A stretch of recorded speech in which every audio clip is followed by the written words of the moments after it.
clerk, the undertaker, and the chief mourner. Scrooge signed it. Old Marley was as dead as a doornail. This must be distinctly understood, or nothing wonderful can come of the story I'm going to relate. Scrooge never painted out Old Marley's name. There it stood, years afterwards, above the warehouse door. Scrooge and Marley. Oh, but he was a tight-fisted, hand-at-the-grindstone Scrooge. A squeezing, wrenching, grasping, scraping, clutching, covetous old sinner. Hard and as sharp as flint, from which no steel had ever struck out to his fire. Secret, self-contained, and as solitary as an oyster.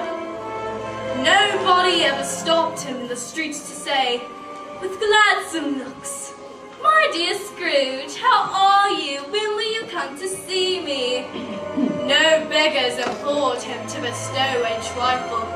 No children asked him what it was o'clock. No man or woman ever once in all of his life inquired the way to such and such a place of Scrooge. Even the blind men's dogs appeared to know him. If when they saw him coming on, would tug the owners into doorways and up courts, and would wag their tails as though they said, "No eye at all is better than an evil-eyed dark master." And a very, very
job doing, Mr. Cratchit? It's such a cold morning, sir. I thought we could use a bit more coal on the fire, sir. Do you pay for the coal in this office, Mr. Cratchit? No, sir. Then return the coal to the bin. Yes, sir.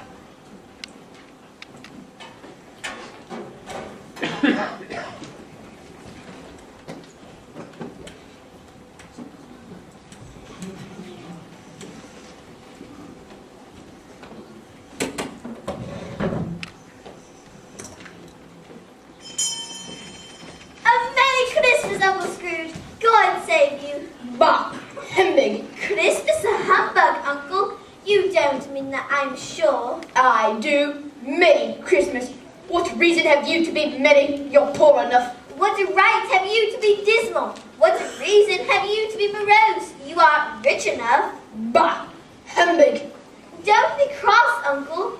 What else can I be when I live in such a world of fools as this? Merry Christmas! What's Christmas time to you but a time for paying bills without money? If I could work my will, every idiot who goes about with Merry Christmas on his lips should be boiled in his own pudding and buried with a stick of holly through his heart. Uncle! Niece, keep Christmas in your own way and let me keep it in mine. Keep it, but you don't keep it. Let me leave it alone then. What good it's ever done you? There are many things from which I might have drafted, by which I have not profited. I dare say Christmas among the rest.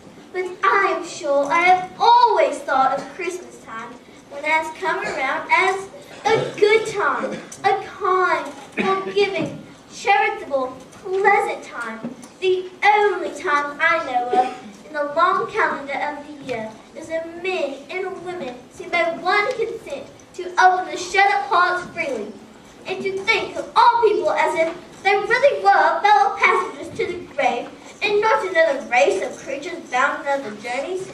And therefore, Uncle, though it has never put a scrap of gold or silver in my pocket, I believe that it has done me good, and will do me good, and I say, God bless it. Let me hear another sound from you, and you'll keep your Christmas by losing your employment. Don't be angry, Uncle. Come, dine with us tomorrow. Bah! Humbug! I'd sooner see you in Hades. But why? Why? Why did you get married? Because I fell in love. Because you fell in love? That's even more ridiculous than Merry Christmas. Good afternoon. I want nothing from you. I ask nothing of you. Why cannot we be friends? Good afternoon. I am sorry, with all my heart, but I will keep my Christmas humor to the last. And so, a Merry Christmas, Uncle. Good afternoon. And a Happy New Year. Merry Christmas to you, Mr. Cratchit. Merry Christmas, miss. 15 shillings a week and a wife and a family. Talking about a Merry Christmas. Bah! Humbug.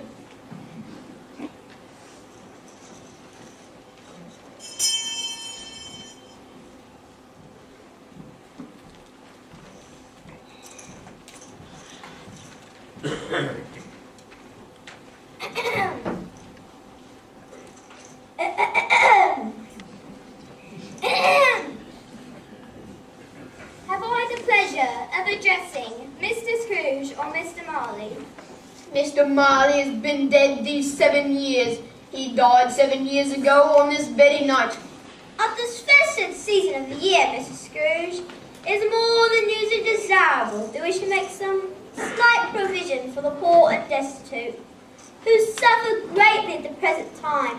Many thousands are in want of common necessaries. Hundreds of thousands are in want of common comfort, sir. Are there no prisons?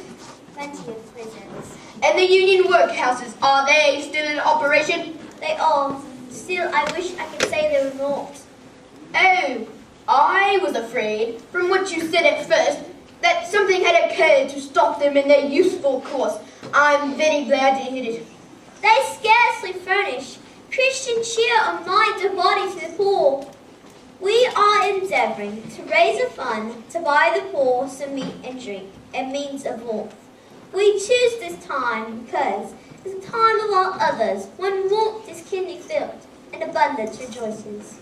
Now, what shall I put you down for? Nothing.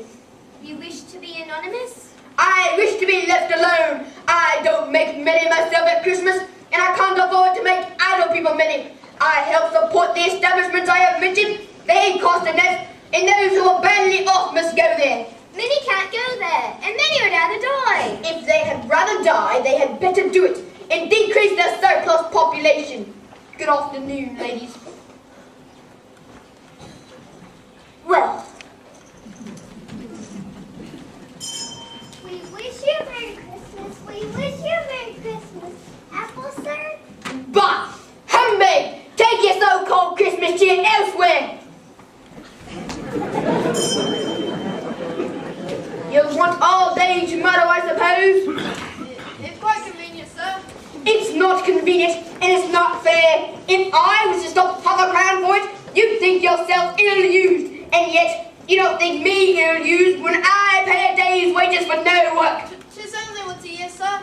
A poor excuse for picking a man's pocket every 25th of December.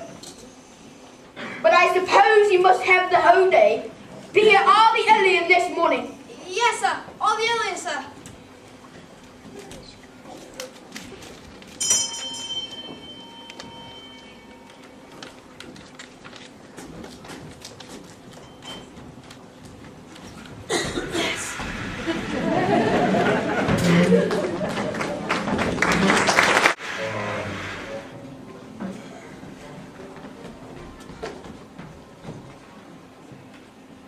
Scrooge lived in chambers, which had once belonged to his deceased partner.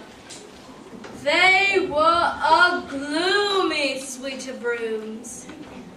The yard was so dark that even Scrooge, who knew its every stone, was fain to grope with his hands. The fog and frost hung about the black oak gateway of the house. Darkness is cheapened. Scrooge liked it. Now, it is a fact that there's nothing at all peculiar about the knocker on the door, except that it is very large. Let's also be borne in mind that Scrooge had not bestowed one thought on Molly since his last mention of his 7 years dead partner that afternoon.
cravat, put on his dressing gown, slippers, and his nightcap, and sat down before the fire to take his gruel, for he had a cold in his head. He was obliged to sit close to it, and brood over it before he could extract the least sensation of warmth from such a handful of fuel.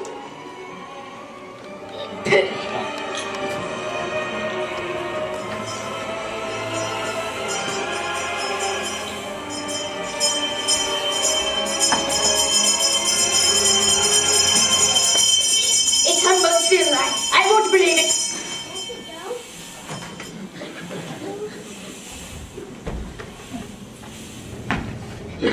How now? What do you want with me? Much. Who are you? Ask me who I was. Who were you then? In life, I was your partner, Jacob Marley. Can you sit down? I can. Do it then.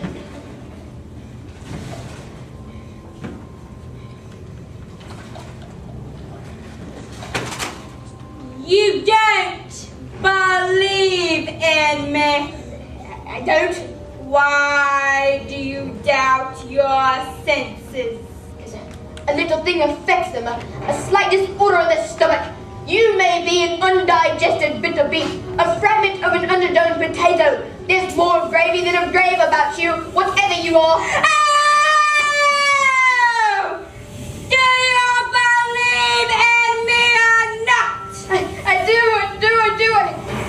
I must, but why do spirits walk the earth? And why do you come to me? It is required of every man that the spirit within him should walk abroad among his fellow men and travel far and wide. And if that spirit goes not forth in life, it is condemned to do so after death. It is doomed to wander through the world. Oh, woe is me! And witness what it cannot share, but might have shared on earth and turned to happiness. You are fitted. Tell me why. I wear the chains I forged in life. I made it link by link and yard by yard. I gained it of my own free will, and of my own free will I wore it.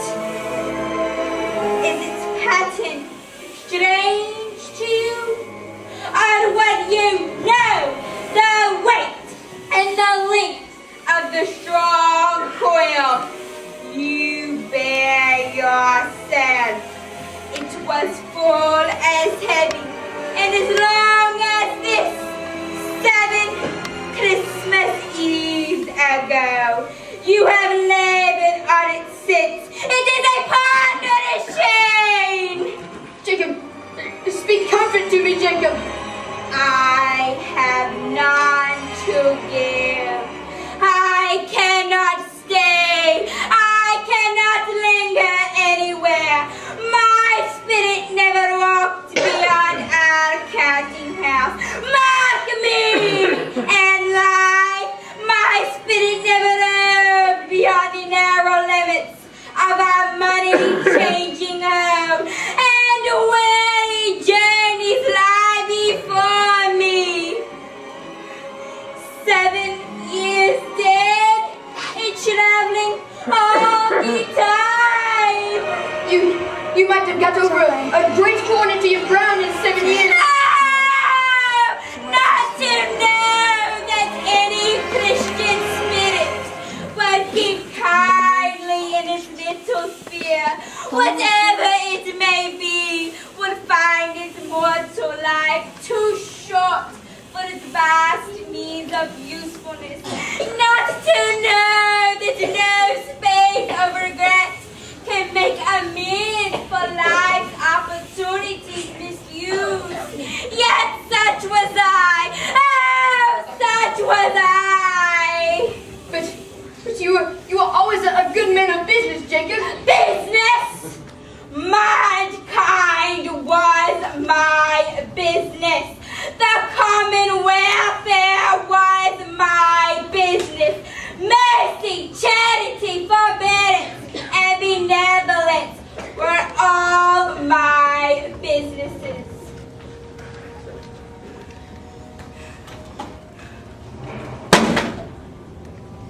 At this time of the rolling year, I suffer most. Why did I walk through crowds of fellow beings with my eyes turned down and never raised them to that blessed star which led the wise men to a poor abode? Hear me, my time is nearly gone. I really, but don't be hard upon me. I am here tonight to warn you that you have yet a hope and chance of escaping my fate, Ebenezer. You were always a good friend to me, Jacob. You will be haunted by 3 spirits. Is that the chance and hope you mentioned, Jacob? It is. I think I'd rather not. Oh! Without their visits, you cannot hope to shun the path I tread. Expect the first. Tomorrow, when the bell tolls 1. Couldn't I take them all at once and have it over with, Jacob?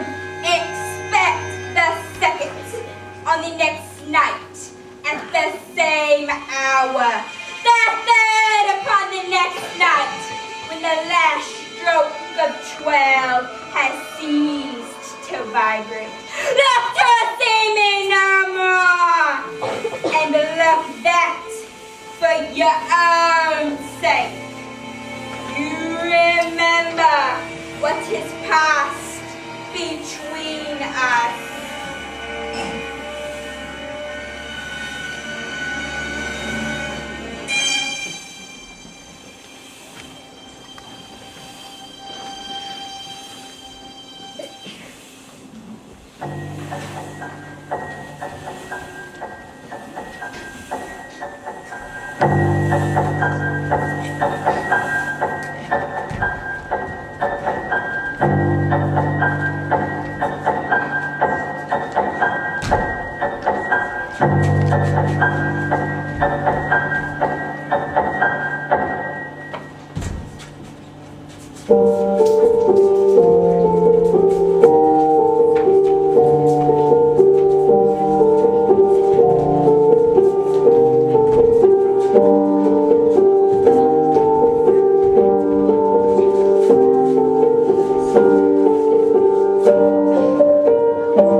Scrooge lay in his bed, and thought it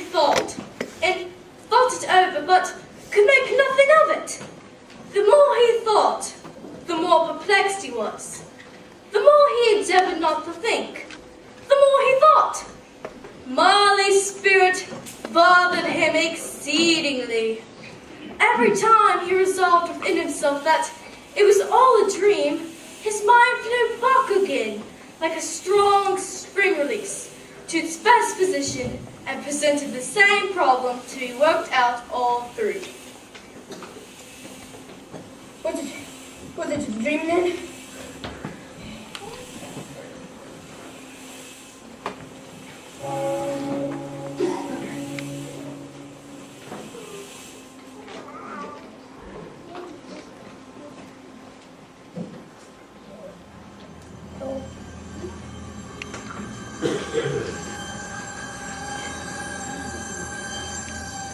Are you the spirit man whose coming was foretold to me? I am. I beg you to extinguish your light with your cap. Would you so soon put out with wobbling hands the light that I give? Who and what are you? I am the ghost of Christmas past. Long past? No, your past.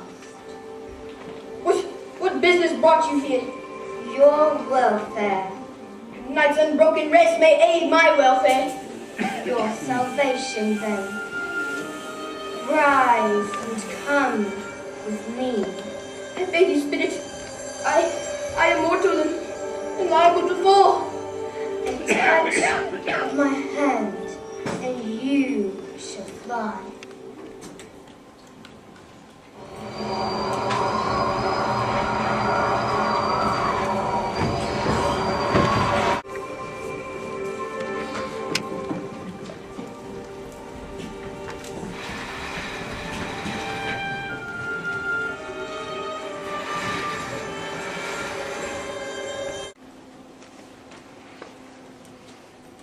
Do you remember this place? Good heavens, it's my old school. That's Henriette. There's Edmund and Claire, and that's Emily. I know it all so well, spirit. The desk, the smell of chalk. I chose my profession in this room.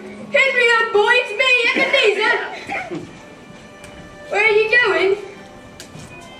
Please stay. It's so wonderful to see everyone again. They can't see or hear you.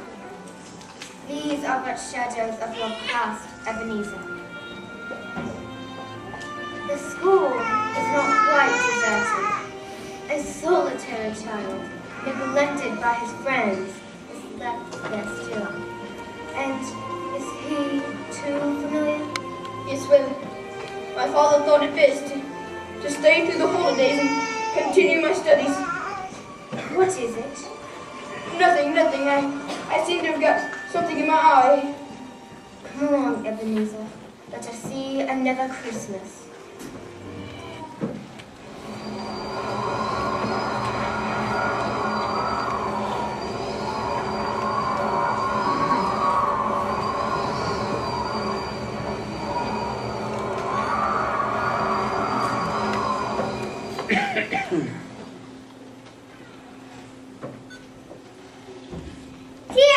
Dear brother. Fun, lots of fun. You've grown. I've come to bring you home, dear brother. Home, lots of fun? Yes, home, for good and all. Father is much kinder than he used to be. He was in a pleasant mood just the other night, so that I was not afraid to ask him once more if you might come home. And he said, yes, you should. And he sent me to bring you. Ebenezer, Father has arranged an apprenticeship for you. You're to be a man and begin your career. You'll never have to spend another moment in this dreadful school. But first, we'll be together all Christmas long and have the merriest time in all the world. Your sister died, young woman. She has been in heaven many years now. Yes, throughout her life, she had the heart of a child. She did have a child of her own, as I recall. Yes, sir. A daughter, my niece. Her name is Frederica.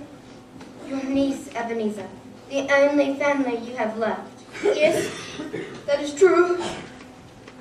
Come, Ebenezer, pack your things. The carriage is just outside. Are you sure Father's ready to have me home? Oh, yes, I'm sure of it. But where am I to be apprenticed? You will work for a wonderful man, Mr. Fezziwig, who keeps a warehouse. Now come, we mustn't keep the carriage waiting. Come on, Ebenezer. It is time to see another Christmas.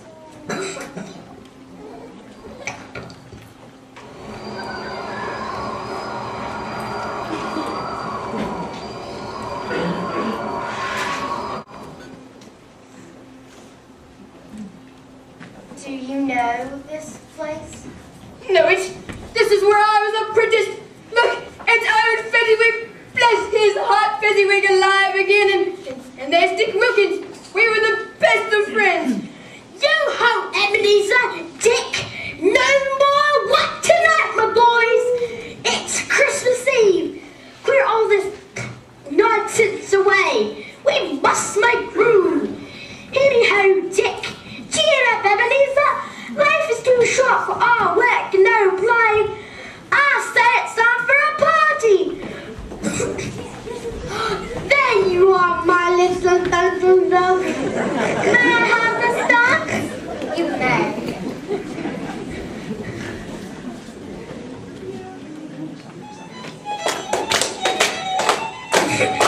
Of all the days in all the year that I'm familiar with, there's only one that's rarely fun. December the 25th! Ask anyone, Cole Robinson, or Brown, or Jones, or Smith, their favorite day, and they will say December the 25th! correct, December the 25th! I did December the 25th! the dearest day in all the year. December the 25th! Correct. At times we're glad to see the back of all our kin and kith, but there's a date we celebrate. December the 25th! Correct. At times our friends may seem to be devoid of wit and pith, but all of us are here with us. December the 25th! Correct. December the 25th. Yes, December the 25th. The dearest day in all the year. December the 25th! Correct.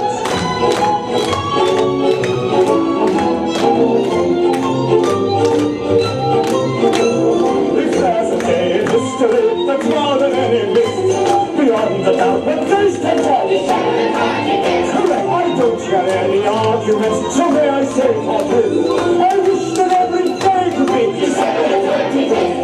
December the 25th, my dears, December the 25th, the dearest day in all the year. December the 25th, my dears, December the 25th, my dears, December the 25th, my dears, December the 25th!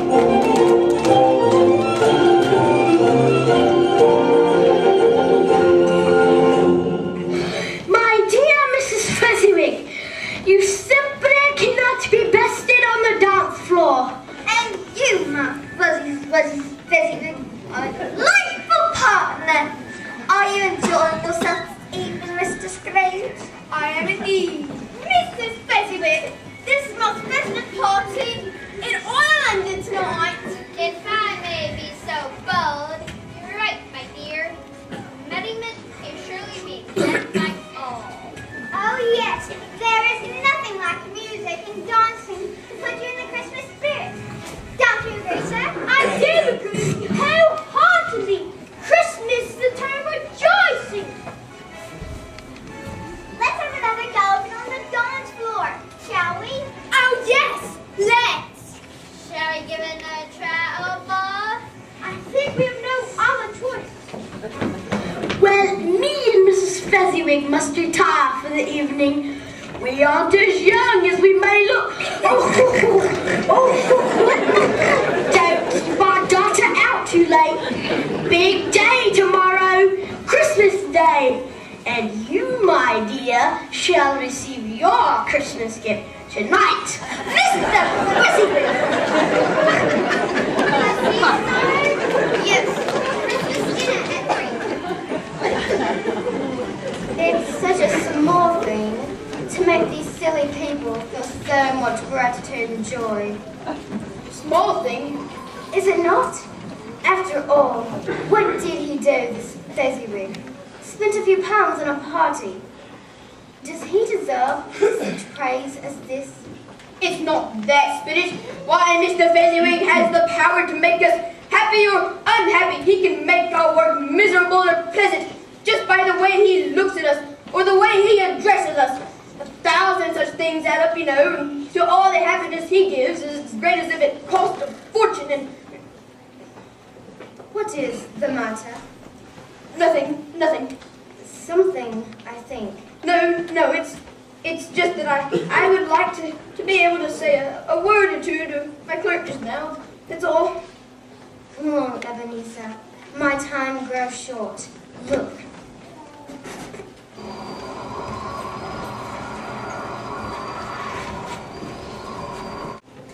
This was not addressed to Scrooge or to anyone whom he could see, but it produced an immediate effect.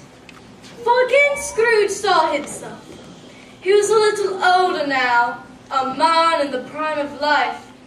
His face had not the harsh and rigid lines of later years, but had begun to wear the signs of care and avarice. There was an eager, greedy, restless motion in the eye, which showed the passion that had taken root, and where the shadow of the growing tree would fall. I know it matters very little to you. Another idol has displaced me, and if I can make you as happy as I would have tried to do, I have no reason to cry.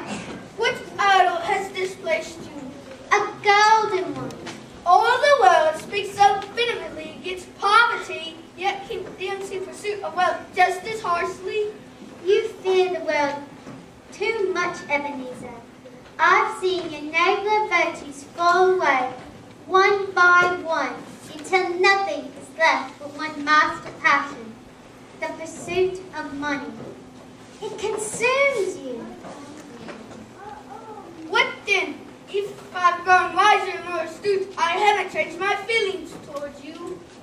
Oh, Ebenezer, our promise to one another is an old one, made when we were young and poor, and happy to remain so, until we could improve our fortunes together by patience and hard work. But you've changed. You're not the same man. Tell me, Ebenezer, if all of this had not happened, would you seek me out and try to win me now, a poor, dowerless girl with nothing to bring to a marriage?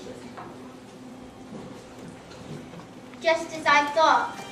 You may feel sad now, Ebenezer, but I've no doubt that you will dismiss the thought of me very soon, as if to awaken from a bad dream. May you be happy in the life you've chosen. Go after her, you fool! Belle! Spirit, take me back. Haunt me no longer. One shadow more.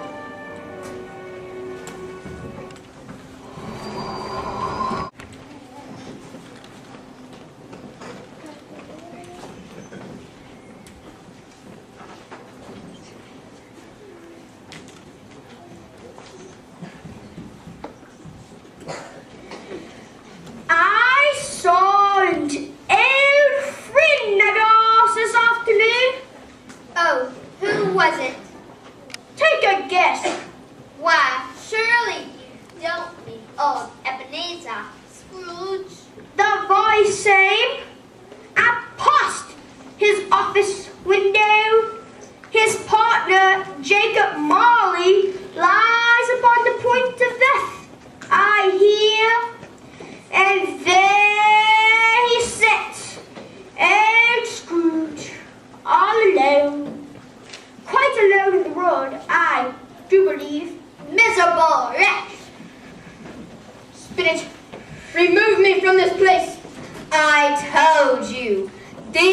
are the shadows of the things that have been, that they are what they are. Take me back, haunt me no longer.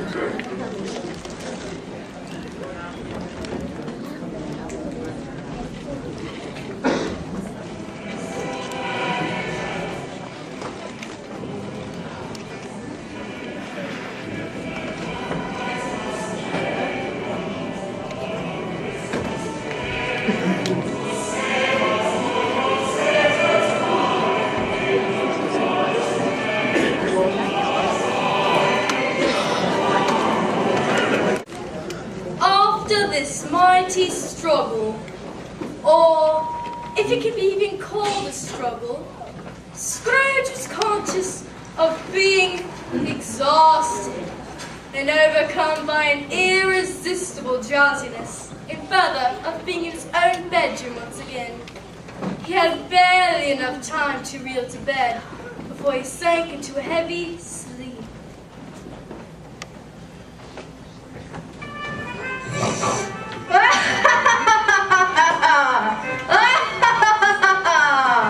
Scrooge!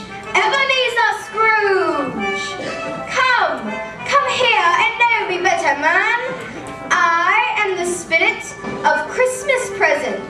You've never seen the likes of me before, eh? No, never. Here, take a drink of this. What is it? It is a cup of Christmas cheer, which I know you have never tasted before. It's so good. What is it? Can I have a bit more? It is filled with singing and children and laughter and giving. I know nothing of these things. You have much to learn. Take hold of my robe, Ebenezer Scrooge. Where, pray tell, are we going? You will see.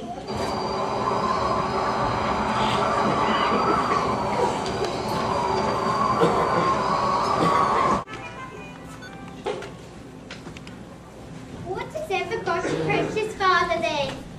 And your brother, Tiny Tim? And Martha was at this late last Christmas by half an hour. Here I am, Mother. Oh, Martha, how late you are. We had a great deal of work to finish at the milliner's last night, and a great deal to clear away this morning. Well, never mind that. You're home now. Sit down and warm yourself, dear.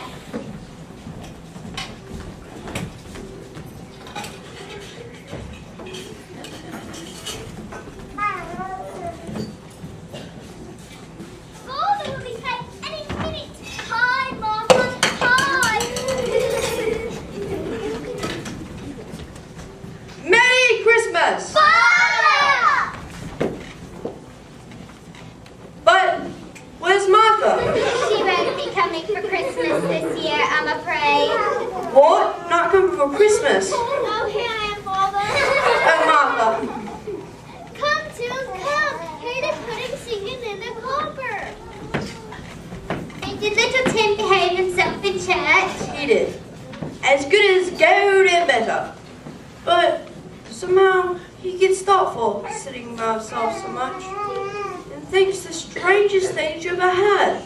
He told me, coming home, that he hoped that people saw him in the church, because he was a cripple. And it might be pleasant to make them remember, on Christmas Day, who made lame beggars walk and blind men see. But he's growing stronger every day, I just know it. I'm sure of it, my dear. Martha, help me with the goose.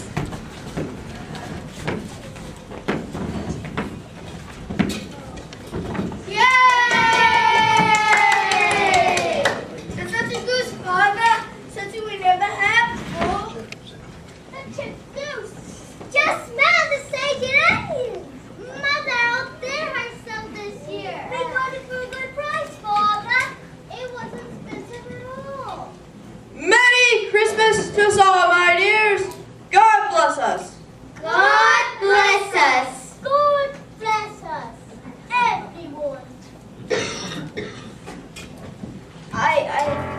had no idea Cratchit had a crippled son. I wonder why. Tell me, Spirit, will the boy live?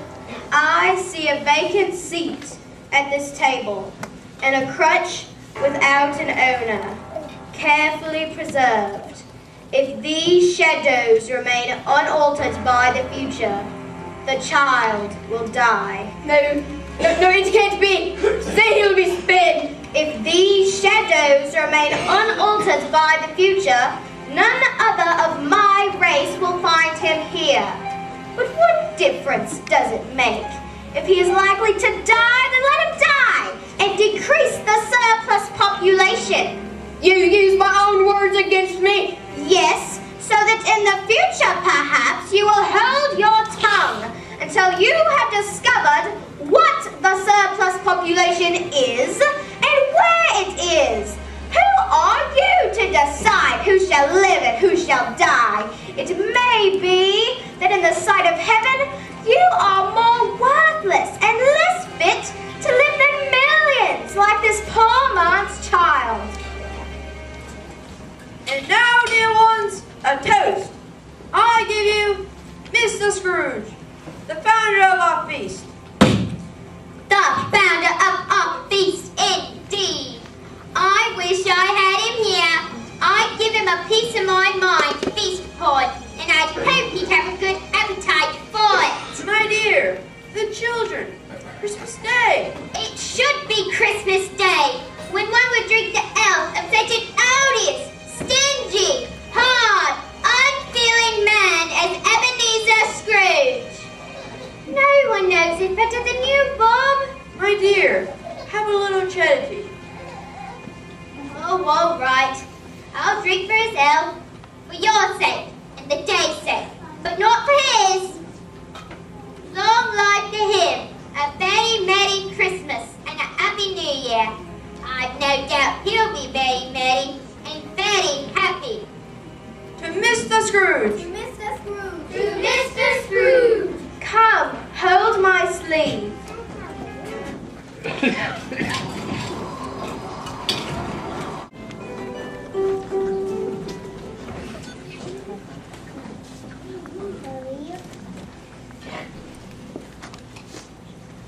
Oh, this is such a fun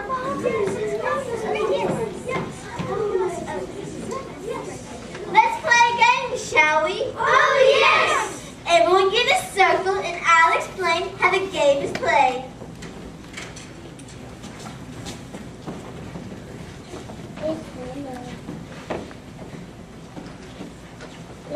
The game is called The Minister's Cat. You will love it. It's all the rage in London right now. We will each discuss a card using an adjective from the letters of the alphabet. A, B, C, and so on. When it is your turn, you must respond. If you cannot think of an adjective on the next person's turn, you are out of the game. Oh, now for the fun part. The game is played to a steady clapping beat like this. We will repeat each response back before the next person's turn. I'll go first. Are you ready? The minister's cat is an awful cat. The minister's cat is an awful cat. The minister's cat is a bashful cat. The minister's cat is a bashful cat. The minister's cat is a curious cat. The minister's cat is a curious cat. The minister's cat is a dreadful cat. The minister's cat is a dreadful cat. The minister's cat is an elegant cat. The minister's cat is an elegant cat. The minister's cat is a fumbling cat. The minister's cat is a fumbling cat. The minister's cat is a grumpy cat. The minister's cat is a grumpy cat. The minister's cat is a hairy cat. The minister's cat is a hairy cat. The minister's cat is an interesting cat. The minister's cat is an interesting cat. The minister's cat is a jolly cat. The minister's cat is a jolly cat. The minister's cat is a kind cat. The minister's cat is a kind cat. The minister's cat is Lamentable, you silly man! Why, Scrooge, if I didn't know any better, I'd say you were starting to enjoy this silly game. The minister's cat is a laughing cat. The minister's cat is a laughing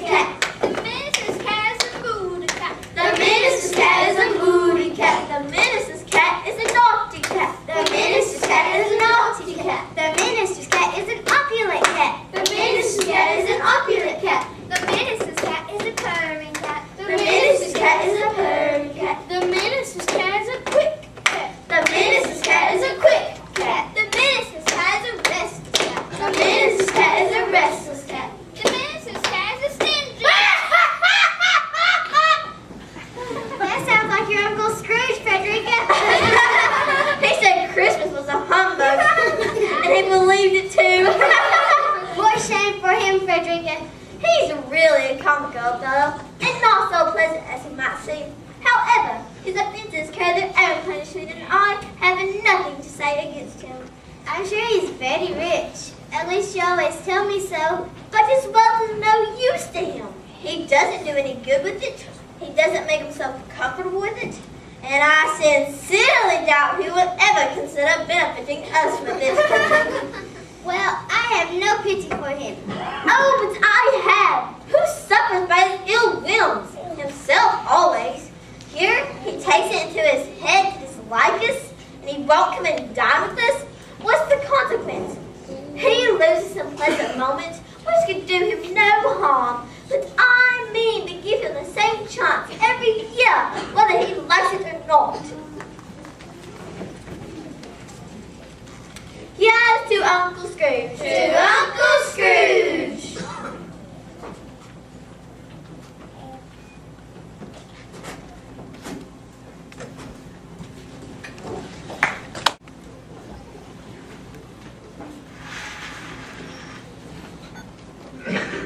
I would normally have taken offense at such tasteless banter and laughter at my expense.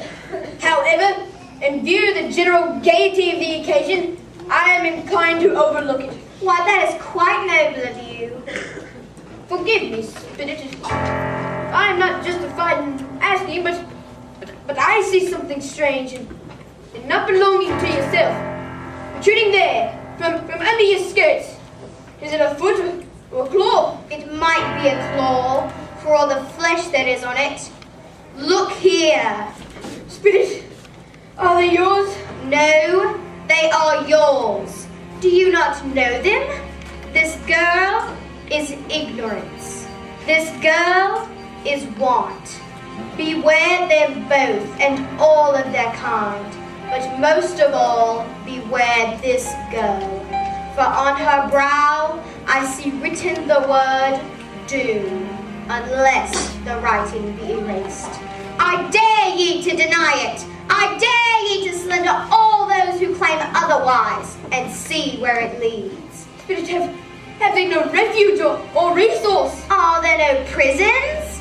Are there no workhouses? You mock me, Spirit, with my own words. My time with you is drawing near. Farewell, Ebenezer Scrooge.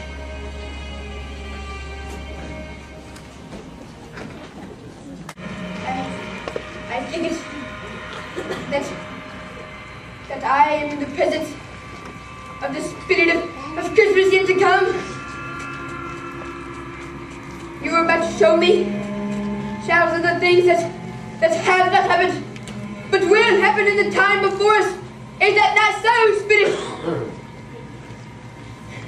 Spirit, I fear you more than any spectre I have seen. Will you not speak to me? Very well then, lead on. The night is passing fast. Lead on, Spirit.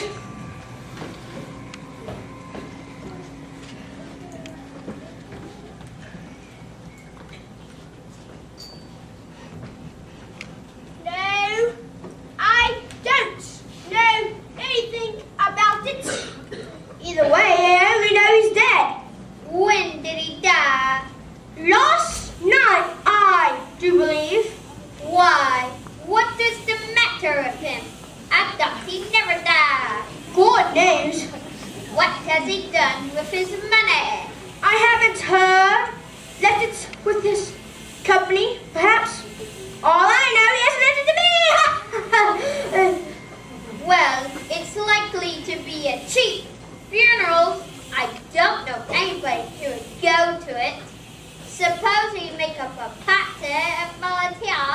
Oh, I don't mind going, if a lunch is provided, but I must be fed for the trouble it's worth. Well, it matters little to me either way, but I'll offer to go if anyone else will. Well, off to business. Goodbye. Goodbye. Spirit, have these men no sense of decency or decorum? What is this? Why am I seeing this?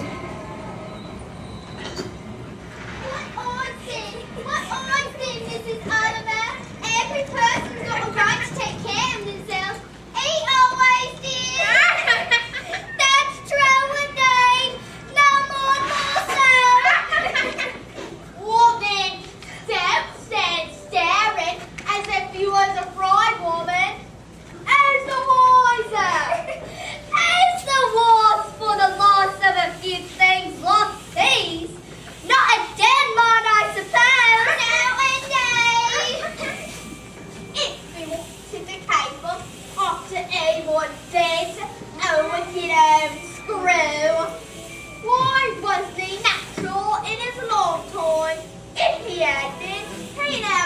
Foxy, slug after him after he was dead, instead of lying gasping at his loss there, alone by himself.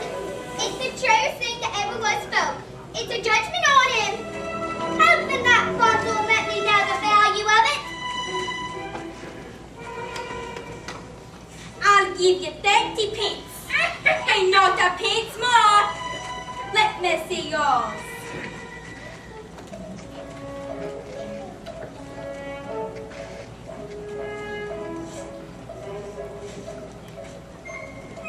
I always give you too much. It's a weakness of mine, and that's the way I run myself. And that would do my bundle.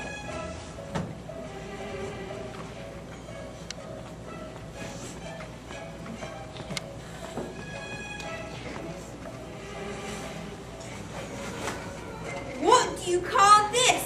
Bed curtains? Bed curtains. You don't mean to say you took them down, rings and all, with your line there? Yes, I do. Why not? I hope he didn't die if anything catches him. Don't you boy afraid of that? I ain't such wondrous company. There's lots of bad such things if we did. He frightened everyone away from him when he was alive, just to profit us when he was dead.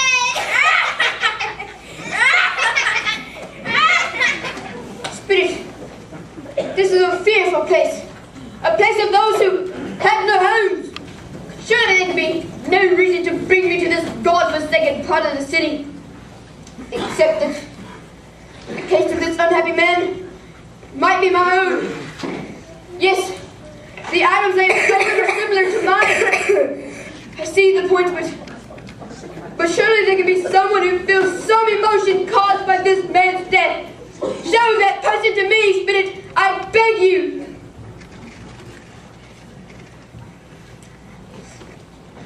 Oh, finally you've come, Rebecca. What have you heard? Is it good or bad? It's bad. I'm afraid. Are we ruined, Rebecca? Did he deny you the extra time you asked for him? Has he evicted us? No, there's hope yet, Caroline.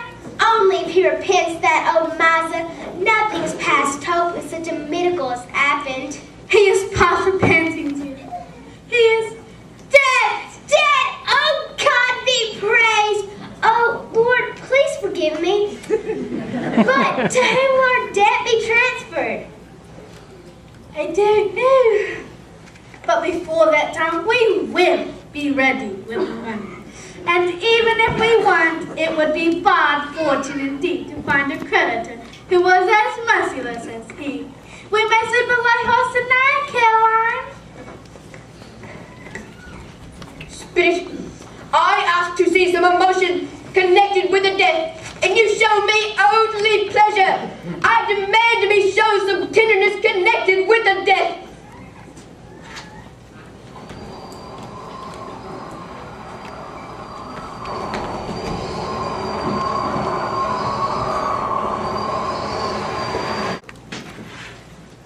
And he took a child and set him in the midst of them, and he said to them, whenever you welcome a little child, welcome me. This color hurts my eyes. There, better now. Candlelight makes them weep. And I wouldn't show weak eyes to your father when he came home. Not for the world. It must be near his time. Past it, rather, but I think he's walked a little slower than he used to. These last few evenings, Mother. Yes, I've known him to walk with Tiny Tim upon his shoulder. Very fast indeed. And so have I. So have I. This is our first Christmas without you, my love. How we will miss your sweet voice at the table. Tim, if I could only feel your weight on my shoulder again. For this, I would give anything.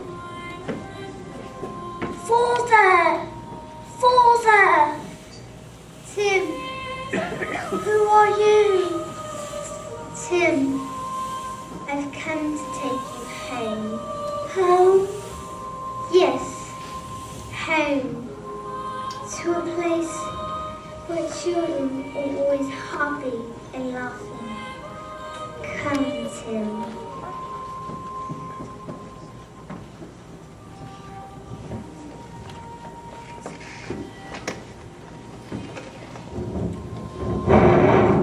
You don't need your crutch anymore, Tim.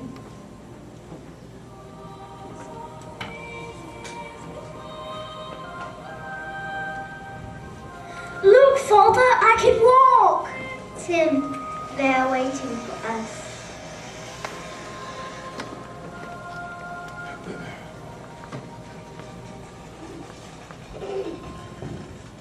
Goodbye, Father. I'll be waiting for you.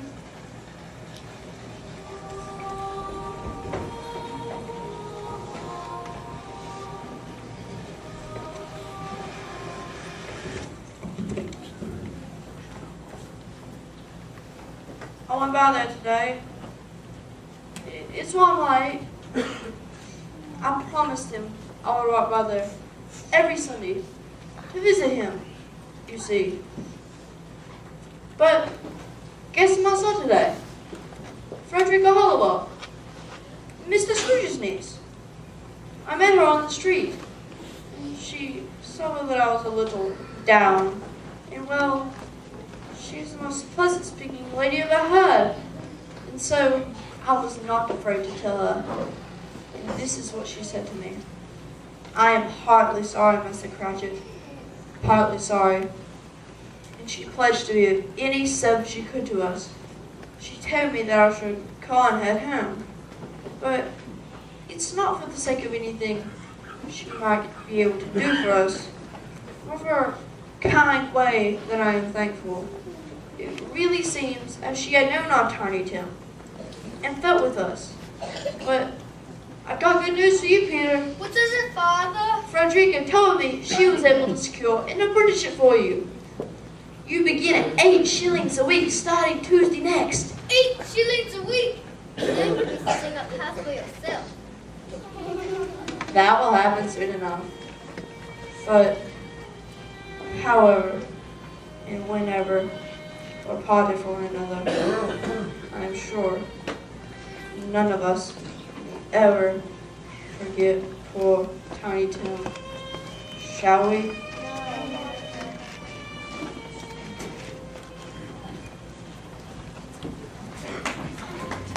Spirit, something tells me that the moment of our parting is at hand. I know it, but I don't know how. Tell me, the man who's spoken of, the one who died, tell me who he was. Before I draw near to that stone to which he points, answer me one question. Are these the shadows of the things that will be, or the shadows of the things that may be only? The course of a man's life, if preserved in, would determine certain ends. I accept that. But if he departs from those courses, the ends must change. Say it is so with what you show me.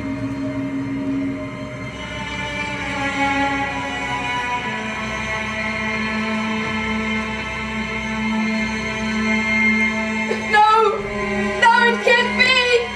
Am I that man? Am I the man who died? Hurt no one more! Say it isn't so! Say it isn't so!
live in the present.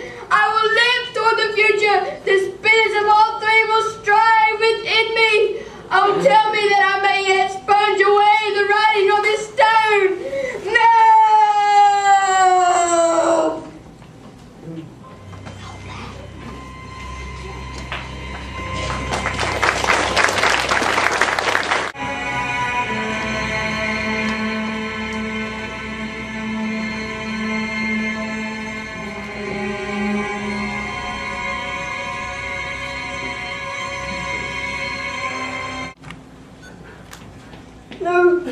No. Wait. Where am I? What day is it? It's morning, but what day? How long have I been with the spirits? I don't know, but I'm alive! I'm alive! Oh, they are here! They are not torn down! I am here!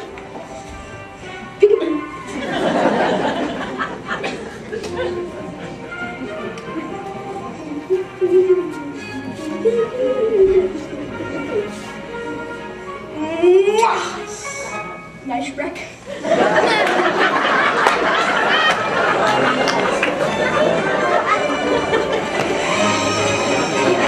I don't know what to do. I'm just light as a feather. I'm as happy as an angel. I'm as merry as a schoolboy. Hello there. Don't be afraid. What day is it? What day is it? Yes, my girl. What day is it? Well, it's Christmas Day. Christmas Day. Are you quite sure? I should say I am. Then the spirits have done it all in one night. Why, of course they can. They can do anything they like. Hello there. Do you know the poulterers on the next street but one at the corner? I should hope I did. What a wonderful girl, a remarkable girl. Do you know whether they sold the prize turkey that was hanging up there? What? The one as big as me? Yes, my girl, the one as big as you. It's hanging there right now. It is, why then you must go and buy it. Yes, go and buy it now and tell them to bring it round so I can give them directions on where to deliver it. Come back with the man and I'll give you a shilling. Come back with the man in less than 5 minutes and I'll give you half a crown.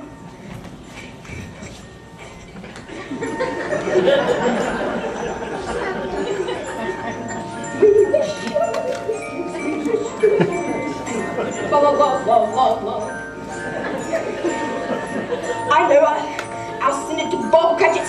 He won't know who sent it. And I won't tell him.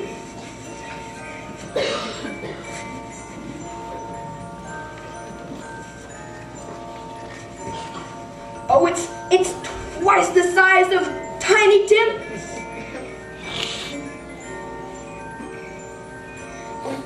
Tiny Tim, oh, Tiny Tim will live. On my soul, Tiny Tim will live.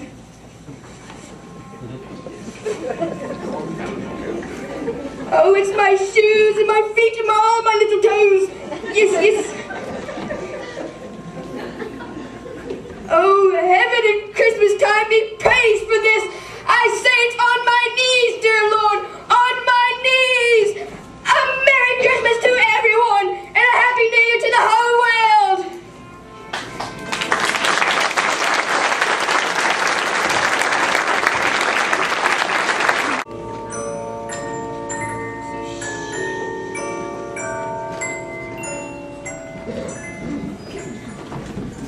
Merry Christmas, sir! Merry Christmas to you, sir. Take the big turkey and deliver it to the home of Bob Cratchit and family in Camden Town. Thank you, sir! Here's the money for the delivery, sir. Thank you, sir! And here's the tip for you, my sir. Thank you, sir! And here is half a crown for you, my girl. Well deserved, yes, well deserved. Thank you, sir! A very Merry Christmas to you.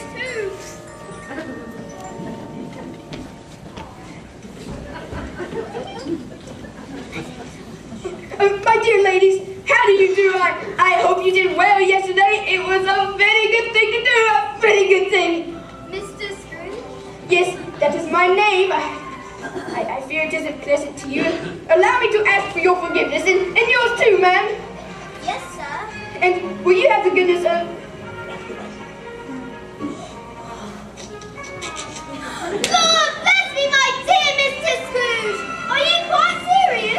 you please, not a farthing less. Many back payments are included in it. I assure you, will you do me that favor? My dear sir, I don't know what to say. Such Don't say anything, please. Come and see me sometime. Will you? Both of you, come and see me sometime. We will, we will. I am much obliged to you. I thank you 50 times. A Merry Christmas to you. Merry Christmas to you, Mrs. Scrooge. Would you believe it if I told you that Scrooge went to church that day? He did, and walked about the streets and watched the people hurrying to and fro and patted children on the head as they passed and questioned beggars and looked down into the kitchens of houses and up to the windows and found that everything imbued him pleasure. He had never dreamed that any walk, that anything at all could give him so much happiness. Oh, Ralph, it's beautiful. And it's too much. You shouldn't have spent so much. But I love you, my dear. My wife had the best on Christmas Day. Oh, Ralph, I love you so. But not just for this. Hello, Frederica.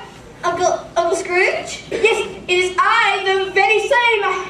I recall an invitation you made to me yesterday to come and dine with you. If that invitation is still in force, I would like to accept. Why, I don't know what to say. Well, you could say bah humbug, which I heartily repent of and shall never use again. Or you can say, come dine with us today. Why, of course you shall come and dine with us.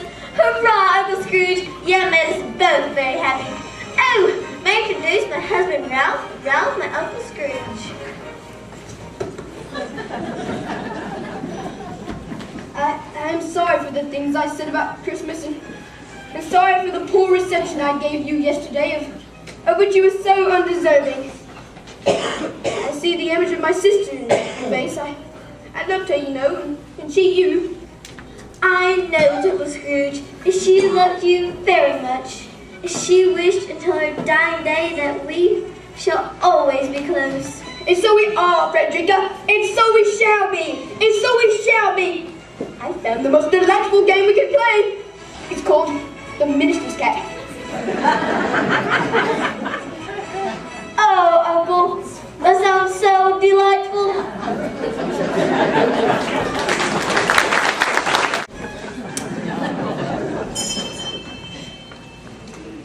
What is this?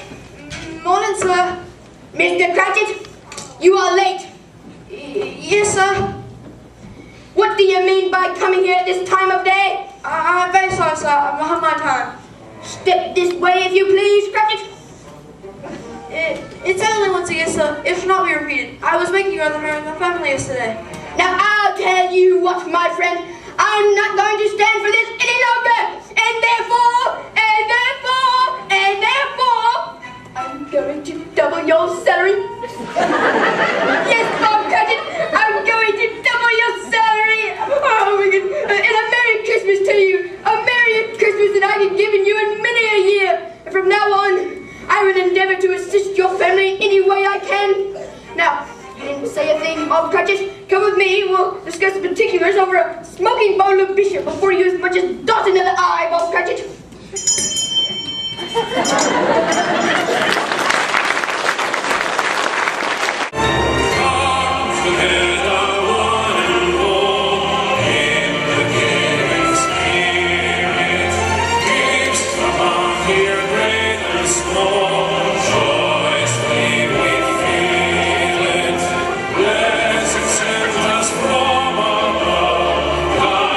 On our way.